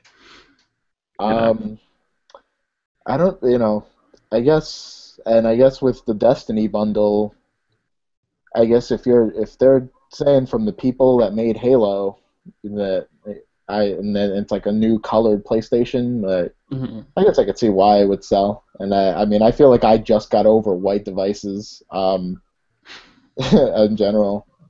I don't know, like it's hard to really gauge complete thought, especially because this is technically day one of E3, so I don't know what the overall impression is. And usually E3 is when the actual mainstream outlets like report about games as inaccurate as they tend to be. Right. And yeah, you know what though, I wonder in the end what I'm thinking about is how will the Xbox One do as the year closes, and I didn't realize the Connectless SKU is out now. Is it out now, or is that pre-order? Yeah, I think even though Microsoft had a good show, it seems like they still have a long way to go because they kind of have that still, and no pun intended, but they have that cloud hanging over them of just the last year and all that. Like kind of image that they had, and Sony was like good guy Greg, trying to be good guy Greg all of last year. Right. But I mean, I hope they bounce back. I mean, we should all want this stuff to succeed. We all want this stuff to go well for everybody. Right. Microsoft definitely sold software to their fans with the fact that the Halo thing is number one. But Midnighter, do you think that was enough? I mean, you are the Xbox One guy here. Did they do enough? Obviously, I don't think anyone's going to argue that anyone ran away with this conference. Everyone was pretty equal. Even in all of our grades, I think the farthest was C to B. So, what is your takeaway at this point? Does this change anything? Does it? Yeah, I feel it's the same as how I graded it on mine. I gave them both a B, and it's looking like the Amazon charts for how people are buying as of just right now. The same way. I mean, Halo's Halo, like you said, it's going to sell no matter what. Should we see the PlayStation is still doing like Gus said, you put a white console, a different color, you add the 3 months of PSN, makers of Halo, that's going to sell. I think Microsoft should have dropped it down to about $349 their price. I think they would have saw a huge bump. I think they should. Well, I don't know how well it would work in the USA, but I think they should have. There was a rumor early on that they were thinking of making like a cell phone, buy a cell phone, like do a 2-year contract, maybe with Live, and then you get a cheap Xbox One for $50 or whatever, however they were thinking of doing it. I think they should have looked maybe more into that and still come with that. And damn, I had one more thing I was going to say that I thought that they could have done. Well, those things right there, you know, they could have done something a little bit bigger than they did if they wanted to jump some PlayStation sales. They didn't do a bad job, and Sony did a solid job. I think it's just gonna keep, you know, straight as an arrow, keep going. Holidays could probably pick up for them. Seems that in the USA, Microsoft sells pretty good at holidays, but I don't think the E3 did anything for Microsoft to jump huge. I mean, I thought there was going to be a big game coming out, not what came out. I thought there was going to be something. I thought they had something big up their sleeve, but yeah, there was. I mean, no one had any megatons really. But I remember, Pete. I remember. I was going to say, if they would have somehow dropped a backwards compatible, you got some games that you know, that right there too might have changed them. You know, changed them. Anyways. Yep. Rich, do you feel like trajectories are changing out of this E3, or did it just sort of stamp what we thought beforehand? I think I don't think much will change if things. I think things will pretty much stay similar from what I saw at E3. I think what I got from E3 was that it was more about community, because even Xbox, they did that hashtag my favorite game or something like that, and Sony did the whole write us a letter about what you want. I think I'm not surprised that Sunset Overdrive is that far down, actually. I think because, like you were saying, the hardcore gamers, I think maybe the companies have sort of listened to these sort of niche forums and maybe marketed their E3 to these, because these are the people who are more than likely going to watch it, because your typical gamer probably won't even bother watching E3, and they might just watch it or look at it on, you know, a typical gaming website. So I think maybe that's why it's not as high, but I reckon it will probably rise as the hype gets built, and I think it will push up as E3 goes on, because I think it's early days. But I don't think much will change, and I think it's still I think it will just sort of stay as it is. I think it'll stay close. Yeah, and to piggyback on what you were saying before, you know, like and Platinum game fans are almost as rabid as Nintendo fans. So I may have people running at me now, but like people are totally nuts about Platinum games, like in, you know, on GAF, on Twitter, like in like the places that we're at, people are like, Platinum Games is fucking greatest ever. And every game bombs. Like they don't sell games, you know. And so that's when you have to wonder about something like Sunset Overdrive, or even The Order, or whatever, you know, like games that like we're like, holy shit, that's exactly what I want. But the mainstream is like, that's not Call of Duty. That's not Madden. I don't give a fuck about that, you know. So Gabe, what is your takeaway? Do you think anything's changed, especially? And give us a little bit. And I should have done this with Rich, but you're deeper. You're in the boot of Europe. Do you think it did anything to change things in Europe? Well, also, the wrong assumption is always that every gamer is on the web, like you just said, like on forums and whatnot, and the vast majority are not. Especially the ones that buy consoles. Like the biggest video gamers are probably on the forums, but there's plenty of people that just buy consoles and random games that are not on forums. You listed Amazon US numbers, so I don't even know where to begin to comment on that, because I'm sure that the real bestseller worldwide is probably some Dota skin. Yeah, exactly. So the thing is, numbers really don't mean much nowadays for me, being from Europe, because as I told you, the PC market is huge, and it's very rare to have those numbers. So yeah, I don't know if it changed something. It changed my mind in regards to a couple of things, but I'm just Gabe, so I can't speak for the whole continent. Right on. All right, so I think that's about it. So what I want to end on is actually us, and us as individuals, and us as the website that is going to be Dodd Scientifics, and I feel like an asshole saying that because my name is in there, but a lot of you fuckers argued for my name to be in there, and whatever. So we're just gonna go around the table. Once again, like, any final thoughts on E3, and what are you looking forward to, like, with the site?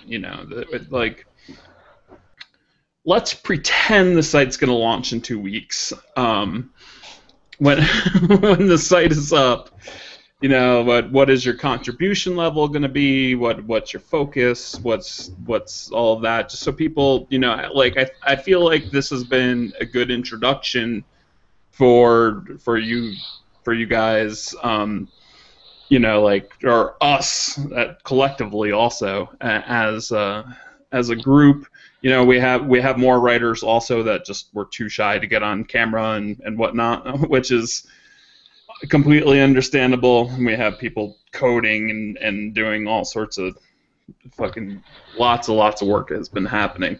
So I'll start. My like, E3 I thought was good. It wasn't the best E3 ever, and it wasn't shit. There wasn't anything huge, and there wasn't all that much cringe either. Like, there was no Mr. Caffeine, or there was no, like, all of that type of bullshit. So overall I come out of E3 happy. When it comes to the site, I also am happy because I found you guys, and I think that you guys are all awesome, and I think we're gonna have some really unique content up on the site, and I can't wait to get it there. I mean, we have stuff that's done, and we've edited, and we've read it, and it's like, oh, this is fucking great. Why can't I just put this somewhere right now? So I'm really excited about what we're gonna do. I'm not gonna go all Polygon, like, we're changing game journalism, but, like, we're doing. I've got tattoos already, so right. I mean, like. And I'm excited about that. So, Gus, your first final thoughts on E3, and what are you bringing to Dodd Scientifics? Well, I have 2 tattoos, so if you need me to get a third one, I've been contemplating it, and I'll happily get it filmed for the site. No, but my E3 takeaway is that it was a solid E3. As when we were going through the whole numbers game just now, it ran through my head that as a group that we are now, we tend to run in technically like a niche crowd, because that's what core gamers are. Like, we're not the majority, and I feel like a lot of people kind of need to realize that when you look at stuff like Call of Duty and Assassin's Creed, like, you might see them as like AAA action, press A to awesome games, but those games are what are keeping those consoles, like, going. And that's why they can allow for, like, the more niche stuff. That's why Platinum Games has an Xbox game coming out, like. Mm-hmm. There was a lot of solid stuff, although everything, like, Rich Grisham said last night kind of stuck with me about, I thought it was a solid E3, but when he was talking about missed opportunities and stuff to get new people, I kind of saw where he was coming from with that too. But then, you know, like, and I think hopefully though that they kind of really do push indie games out there for that kind of solution, because even if indie games aren't pushing like the power of consoles, that doesn't mean that there just isn't quality stuff to be found there. There are so many indie games I'm looking forward to, more so than some AAA stuff, I will say. Um, as far as the site goes, man, like I always say this to a lot of people, like I consider myself a writer first, and I've always tried to learn to express my own commentary and perspective to games. And I don't like reviewing games traditionally, although I understand the need for them to be evaluated as products. But Pete, like you said, you liked my Wolfenstein thing, which I sent you a copy of, which I took down on my site, because Wolfenstein is, if you look at it on the surface, it's a first-person shooter, but it did a lot of things right. And then I tried to and put in my own thoughts on that, and like add some metaphoric touches to it, and then I realized too, as a writer too, I want to also try to adapt, which is why I'm so willing to actually come on camera and talk about this kind of stuff, to get video stuff too, and see where that goes. And I wanted to say too, I think you should set the goal of having the site out before Final Fantasy 15 launches. That's your goal right there. I'll sign off on that right now. It will probably be out before Final Fantasy 15 and/or Typo on the Vita. You remember when Duke Nukem a few years ago, and there was that list that was like, here's what's happened since Duke Nukem got it out. Yeah. It was like 9/11 D-Day. Yeah, like Final Fantasy games came out and stuff like that. But yeah. I know you keep posting about the site, and you're nervous about like launching it, because I know that some of the coders had to deal with stuff and all that. But I'm pretty confident, because this is probably the most nothing to lose situation. At least for me, I know I imagine it might be different. Well, there's people who gave their hard-earned money. Yeah, I understand that too. So that's who I personally have to answer to, you know. Yeah. So the community is important. As long as we establish like a good community, you know, and get Microsoft to sponsor the documentary so far. Yeah, the forums. It's all been good, but yeah, man, I'm just very excited. I'm always excited about the unknown. That's what I try to be. All right, Midnighter, same double question that doesn't even go together. Final thoughts on E3 and Dodd Scientifics. What do you bring into the table? I kind of feel like you're Flavor Flav. You're a hype man. Well, let's see here. Yeah, boy, is that how he does it? Come on. You got a clock? If we need to, maybe I can find one. E3, solid performances by all. Nothing of a letdown to where I was disappointed. Not too disappointed. Nothing to where I was wanting to go out and grab anything. The PlayStation 4, I can wait until Santa Claus brings it to me this December. I have a lot of games coming in 2015. It's looking like exclusive-wise there for that. Xbox, you know, if it wasn't for, I can never pronounce it correct, but if it wasn't for Nocturnal or Eternal or however the hell you say it, if it wasn't for him, I mean, they're with the Halo stuff, and that they could have rocked people's balls out there a little bit with that, but you know. And Microsoft kind of screwed themselves too with the price drop, talking about the price drop ahead of time, showing Forza Horizon 2 ahead of time. Those could have been big also. Yeah, I agree. And also Nintendo had a good show. And then so yeah, I think the E3 showing was great. Not the best ever, and definitely not the worst. Solid. Didn't mind not seeing Ivan around and singing and dancing. For the sites,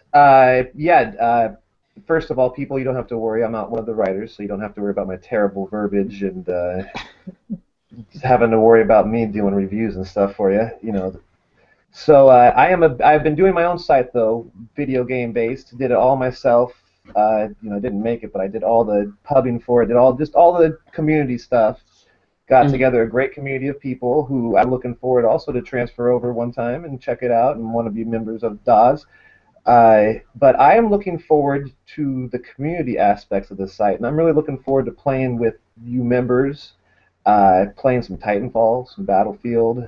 I'm looking forward to maybe, like we did on my site, maybe we can do on this site, we can get a Madden League started. Yeah. Where we have some prizes at the end of the season, maybe just some some PlayStation point cards, or if the the Xbox, just something something for the winner of the overall season. No ringers, no ringers. Don't be coming in there with your rocket catches. I am friends with the press row guys. I'm just. But no, but yeah, everybody. I play with guys on my side that kicked my ass, and I still had a great time playing with the community guys. But yeah, so I'm bringing. I mean, people know me as the Xbox guy, and I love to WW. I'm going old school. I love to WWF it up. No WWE. WWF. The World Wildlife Foundation. Federation. Wildlife. Yeah, no, I love the WWF also. By the time it was WWE. Yeah, so I mean, I'm the regular guy on the site. I love coming there. Our community's starting off great. Just like you said, I've never done these podcasts before. This has been a great 3 nights. I appreciate everybody watching, everybody not giving me too much shit. Nintendo fans, don't worry. I tend to old school. I love Pokemon. I just wanted to get another version. No more Game Boys all the time. Give me a console Pokemon. I can't snap pictures anymore on the, what was that? What Nintendo did I have my Pokemon Snap going? Anyways. Yeah. Anyways, well, yeah. To piggyback on what you were saying too, it was that like I made the joke, you're the hype man, Flavor Flav, but the community thing is going to be a huge part of the site for multiple reasons, and thus far, that's all we have, right? We have the forums, and and it's like, but we are going to try to do things like have leagues and games and have all of this stuff where people on the staff are playing games with the people who come to the site. Like, we want to be inclusive, and we want to play fucking video games with people. I mean, like, what? Yep. Like, there's this whole sort of like wall, it seems like, with a lot of sites where it's just like, no, we play our video games in private and then give you reviews and blah blah blah. Like, I want to play, like, if I'm reviewing an online game, I want to play it with guys from the community, guys and girls from the community, and then write about it, and then those people may even show up in pictures and shit, like in the reviews, and and be like, oh yeah, I was there, or yeah, I was there, and Pete saw something completely different than me because I thought it sucked and he thought it was great, But we are going to try to do a lot of sort of community-based things. Like, Dodd Scientifics isn't about us sitting on high and just writing everything we say is right and listen to our bullshit, like, it's going to be a conversation. It's going to be us playing games with people. It's going to be fucking tournaments. It's going to be leagues. It's going to be all of that. So you're a huge piece of that puzzle, even if you're not going to write the Wolfenstein review. So, Rich, you are off in the UK.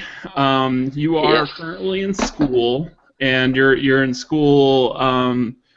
Like, that is a major thing that when you and I first started talking, that was like, you had this perspective on what you wanted to do. So first off, if you have any final E3 thoughts, please share. And secondly, go into that if you don't mind. Yeah, sure. E3 ended okay. I think I said okay more than anything for E3, so for me it was just okay. Nothing really major. It was okay. I think hardcore gamers will enjoy it. Regular gamers will... won't even know that it happened. Exactly.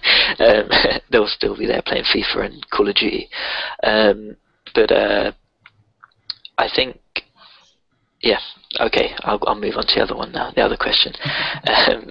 So yeah, I'm still at university, obviously, like you mentioned, and I'm studying sociology and social science. So the social science part is behaviorism,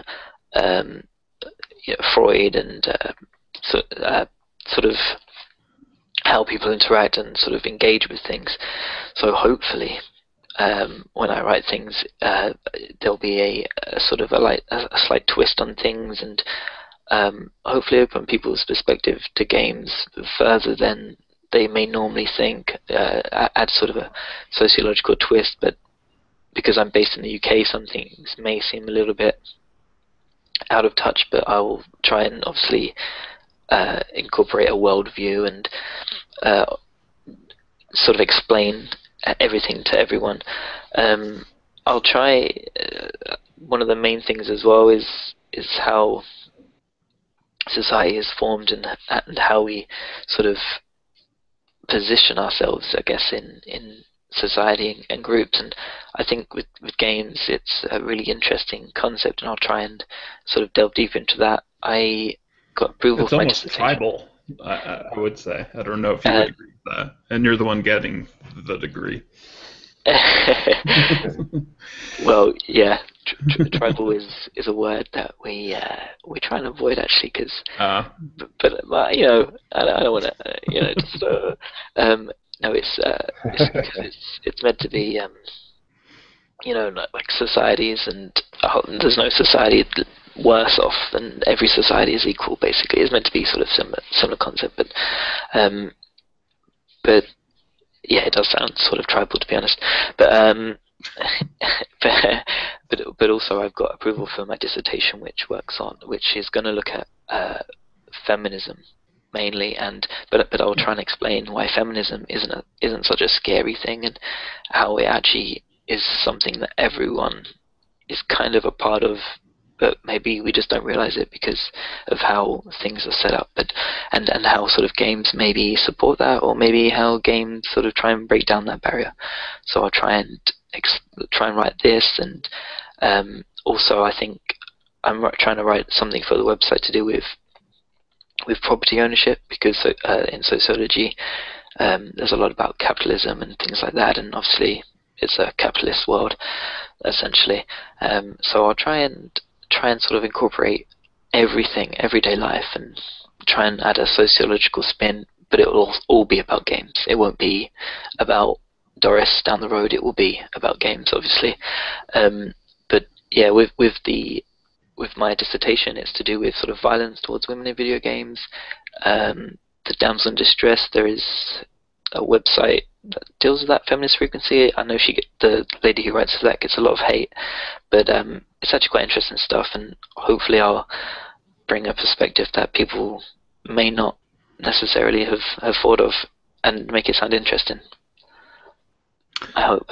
I hope so too. Sounds good. That sounds interesting. Well, I'll try to make it interesting. Gabe, you contacted me. It was about a year ago, and it was around the whole time that the whole PS4 no DRM thing was going on, and you were like I'll use the word. You were slightly pissed at me, where you were like, like DRM, but like, why didn't you push it further? Like, why are we paying to go online? Why are we doing this? And I was like, I'm just out of fucking energy. Like the no DRM thing was actually a huge fucking undertaking, especially considering that I am married and had a full-time job at the time, and whatever. My full-time job now is the website that might come out before Final Fantasy 15. But at that point, I had an actual job, and you were giving me a lot of shit, and I was like, dude, I'm just fucking exhausted. Like, yeah, it sucks you have to pay, but I don't care. And you're like, no, fight. And then, we got to know each other over the last year, and then like, and you hopped on this project the second that like I was like, I don't want this to just be me. If anyone wants in, and then it was basically at that point that I learned how much experience you actually have, and this probably should be your website, and you should be the one there. I just, because I have a big mouth, or had a big mouth on GAF, I have the visibility that you don't, but you have the experience. So I don't even care about your final thoughts on E3. Just talk about what you're bringing to Dot Scientifics, and what we can expect from you. I have definitely a big mouth, and I'm very opinionated. And what I'm looking forward to in regards to the website is that I'm going to be able to write the shit that I can't write on the official PlayStation magazine, pretty much. It's going to be, I'm not that experienced, meaning that I come from the printed press, and it's a very different beast. You don't go for news that much. You have to be extra careful on your research, because if you screw something up, it's going to be screwed for an entire month. You don't get to edit stuff after you published it. I'm sure I'm gonna get a fair deal of shit by the readers for some of my articles. Actually, you canned my very first article that I presented to you, so that was a little. Because it was. I believe you wanted to write about why you should be able to rape in video games. Yeah, well, if you explain it like that, it's not going to work very well right from the start. But yeah, I was like, let's not go with rape for the first article. No, the point of the article until Article 5 was that games pretty much still treat us like babies. Like, yeah, no, I understood your point totally. It just wasn't a very good opener. Yeah, I know that. So yeah, the point was you can blow someone's head off, and that's accepting that could be accepted as a form of violence. But the moment there's a man touching a girl, everyone loses his shit. And I think that's due to the fact that we don't have those very great stories in games yet. Like, they don't touch the points that movies or books do. There's a lot of rape in movies. There's a lot of rape in books. There's a lot of awful stuff that in other medias. I think that this one is still not mature enough to treat those issues the way they deserve. So there's nothing wrong with pushing it towards that, though. I mean, like, that sounds weird because I'm saying, like, let's push it towards rape, but pushing the medium towards us being able, instead of specifying rape, pushing the medium towards mature topics handled carefully, I think is something that we all should want, right? Yeah, the rape part was just to get attention in that article. It was much more complicated than that. As for the rest, can I say one thing about the community, because I'm just going to make this public. We actually had already our first giveaway, and we have other giveaways ready. We were just holding on them because, there's no website. We would have liked to do it with the website, but maybe we will have another one soon. Also for the European guys, because the last one was just for the US guys. Yeah. So, yeah. I actually have Battlefield 4, or not Battlefield 4, it just looks like Battlefield 4. Battlefield Hardline PlayStation 4 US code. So that will be on our forums for the people on our forums. So, yeah, anyway, sorry to interrupt. And me and you know how many emails we exchange, how many deals we try to make happen with various things. Yeah, we're late, but things are slowly coming together. So we're definitely not late because of lack of trying. Yeah, or enthusiasm. We are. and this is me. Like this has been my whole life. Like my life is Murphy's Law, and so therefore this site has been Murphy's Law. Like it's just like, oh, okay, yeah, we're doing this, and fucking hell, like all like the dude that was supposed to code is now gone, and what? Like I mean, you know, I'm not that I'm upset at anyone about anything because all of the work that everyone's done has been amazing, but it's like nothing's gone right yet, and I keep telling you guys, like I keep making posts where I'm like, if you guys want to leave, I totally understand. I'm a fucking sinking ship, and you guys keep replying, dude, we're fucking staying. So Nobody's going anywhere. I haven't seen anybody left yet. So yeah. You have anything else to add, Gabe? I'm sorry I cut you off there. No, I wanna give a shout out to Mike Zupan because while it's true that I've talk about your upcoming thing with him. Yeah, we're still working on it. So maybe we'll make some commercial later. Because while it's true that I've been writing for almost half my life, I always did it in Italian, pretty much. So I know my English isn't great, and I need a lot of help with editing and stuff. And Mike has been great with my review of Watch Dogs. So I just wanted to give him credit for that. Mike is awesome. Mike should edit all of our stuff. Unfortunately, he has a full-time job and can't. Like one of those guys, eh? A grown-up, huh? Damn it. He has been awesome. So, well, thank you guys. Thank you everyone who has watched this, listened to this. I assume it's going to become a podcast. Before I forget. Yeah, another shout out to Grace. She fixes all my eyes because I can't. I can't write a capital I to save my life. So they are hard. And while we're at it, I'd like to say one cool thing. If you watch this whole cast, look in Gabe's window, night to sunlight. My window, sunlight to night. Also, I'd like to say thanks to my lovely wife, Ginny Lee 20C. Thanks for watching the boys these last 3 and making it easy for me to get on the Doddcast. So thank you. Mwah. Absolutely. I'd thank my wife, but she gave up on watching my video game shit a long time ago. And the funny thing is she plays, like, she's probably sitting out in the living room right now playing Terraria.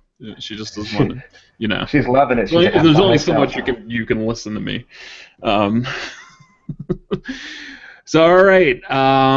We are most of Dodd Scientifics. There are more of us. We are working on the site. We're running into problems, and we're solving the problems, and there will be a site, and it will be fucking good. You guys have convinced me. I keep saying, like, this sucks. Everything's ruined, and then it's like, no, it's gonna be good. And now I'm back. I'm back on that. What we create is gonna be. It's gonna be good. It's gonna be unique. I don't know if it's gonna be huge, small. It's not gonna change journalism, whatever. But it's gonna be us talking about games without outside influence, which is really all I think a lot of people want, you know. So anyway, signing off from left to right on my screen at least. Gabe, Gus, Midnighter, Rich, thank you guys very much, and thank you all who watched.